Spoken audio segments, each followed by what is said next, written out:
Miss Alexandra Kay. Hi. Thank you for sitting down with us. Of course. Thanks for having me. CMA Fest is back in action. How does it feel? It feels good. It feels good. I'm really, really excited to be here. This is my third year. It's a blast every single time, and I just can't wait for my show tonight. So you're basically a pro at this by now. No, I don't know if anybody can be a pro at CMA Fest. It changes every year, but we're all just happy to do it. Now, Truly. 90,000 country music fans are on Little Old Broadway. As a performer, what does it mean to you to have so many people coming out to support live music? We have nothing without the fans, and I know that there is, a million things that I could say, and I could go on for hours about the fans, but truly, that's what it comes down to is, I think that they deserve all the credit. We should be honored that, thousands, tens of thousands of people are coming down here to hear us sing. I mean, this has been a dream for all of us, I'm sure, since we were little kids, and, just God bless country music fans, man. There's nothing like them, Exactly. Now, I got to give you your flowers real quick. You've been on tour, Jelly Roll, with Wallen, with Brad Paisley this summer, multiple other amazing artists, 2 headline tours yourself, having chart-topping hits. Yeah. Has all this synced in yet?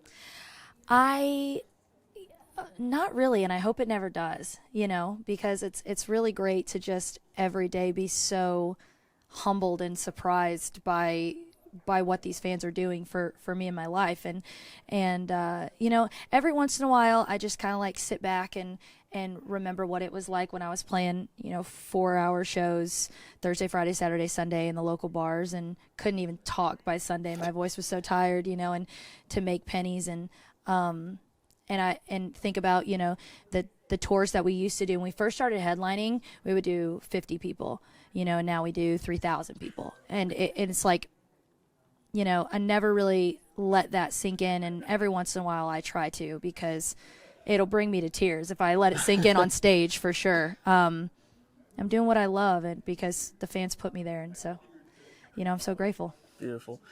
What's the biggest life lesson you've learned along the way? Just to take care of myself, I think. I love what I do, which means that I will not shut myself down and I will not stop working, because I truly love it. I wake up every day and think, wow, I love my life, and I thank God for my team because they're all my best friends. And but I love it so much that sometimes I don't do the self-care things. So I've definitely learned that I need to slow down and take care of myself so that I can be the best for everybody else. Exactly. Now, you're constantly touring. What has been your favorite story from the road that you can share with us? Oh my gosh. I have so many. I just headlined in London to 2,000 people, Wow. which was insane. I literally cried before the show. I also cried on stage in Dublin because it was my first time ever playing there, and that was sold out, had been sold out for months. And I was just looking for Beth, my manager, in the crowd, and I'm like, Beth, where are you? I'm sobbing on stage. It's almost like a fever dream when you think about it. Truly, I was like, am I dreaming? What is happening? Yeah, it's really wild. It's even more wild when you go overseas and you see the reaction that you get in the U.S. and you're just like, wow. Because we don't realize how widespread the internet is and just how many people we're actually reaching. And so when you get in that position where you can see them face to face and they're not just a username behind a screen, it's wild. Country is countrywide, but also country is international. Yeah, exactly. Oh my gosh, UK loves country, Ireland loves country. It's international. And same thing in Australia. Have you ever been down there for that one? Australia, I did. I played a festival called Savannah in the Round last year, and then I'm going to be coming back there in 2026. So I always say Australia is pretty much if England had settled in Texas first instead of on the shores. They are very country. I loved it. I loved it last time we were there. I did not want to leave. We spent a whole week there, and I've been trying to get back ever since. So I'm excited for next year. And switching gears a little bit, you dropped the marriage song of the year, I think, with thank you. The Last. Tell me about that one. Thank you. So The Last is a song that I wrote about my boyfriend, Rocco, who's the best in the world. And I was kind of thinking about how many experiences I've had prior, because, I've been married and I've been divorced and I've lived a lot of life. And I was just kind of thinking about how I really hoped that that didn't tarnish any of his experiences, right? And so I brought that thought, that swirling thought that keeps me up at night, right? I have those all the time, into the room. And I said, I want to write a song about this. And I had said that, none of the firsts that I've ever experienced in my life matter. All that matters is that I get to experience them last with him. And so that's how we wrote The Last. And I sing it straight to his face every night on stage, and he blushes. And I'm not sure if he likes it. No, he loves it. He loves the attention. He does. But yeah, I think it's the perfect song for us. It reminded me of this quote I heard. It's like, no relationship will last except for the last one. Yeah, exactly. Exactly. I haven't heard that before, but I love that. Yes. So you touched a little bit about how the internet is just making country music bigger than it's ever probably been. And with that, with social media and Spotify, we're able to shine a light on all these amazing females coming up. Do you think a lot more females are moving the needle now? Oh my gosh, yeah. I think this is an incredible time for females in country. I think that it's like kind of mimicking the 90s, when the females were really kicking butt. And I feel like, just to name a few, Ella Langley's crushing it. I love Lainey Wilson. I love Meg Maroney. But, there's a lot of up-and-coming females that are Mae Estes that's absolutely killing it. Lainey Gardner is so crazy talented. It's insane.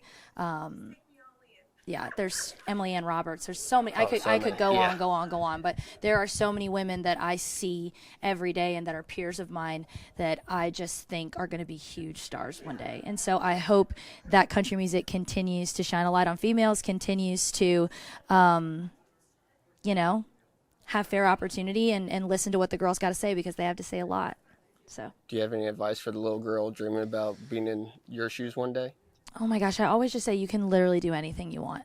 You can literally, if you put your mind to it, and I know that sounds cliche, but if you decide that you can do anything you want, you can do anything you want. I look back all the time and I'm like, I am this small town girl from Waterloo, Illinois. I've lost 2 record deals. I'm on my 3rd record deal now. I was on a Netflix show that was supposed to change my life, completely flopped. I've been so poor I didn't have any money to eat. You know what I mean? Didn't go to college, decided to chase this dream. I've had so many ups and so many downs, and I recover every single time because I tell myself I will recover every single time. And so you truly can do anything that you want to do if you just, got the grit and you can deal with all the disappointments and not let it keep you down. True failure is only when you give up. Yeah, for sure. Now, my last question. I don't give up easy. Good, you shouldn't. You're amazingly talented. You should never give up. Thank you. Now, my last question is always my hardest. What do you hope your fans take away from your music? Honesty. I hope that they just hear me in my songs and not that, I'm fabricating some story.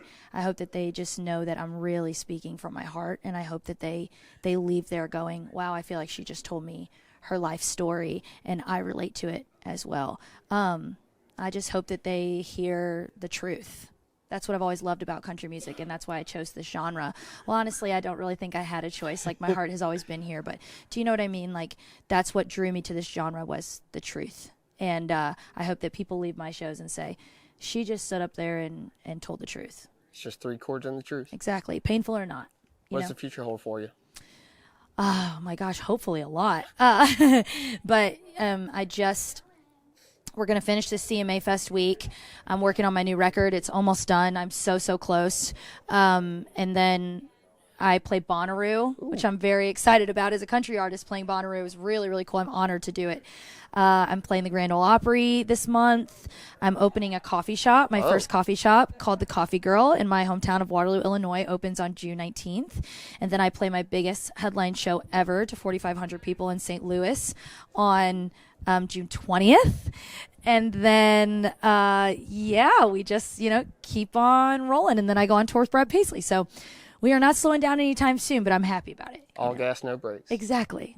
Miss Alexandra, thank you for sitting down with us. Thank you so much for having me.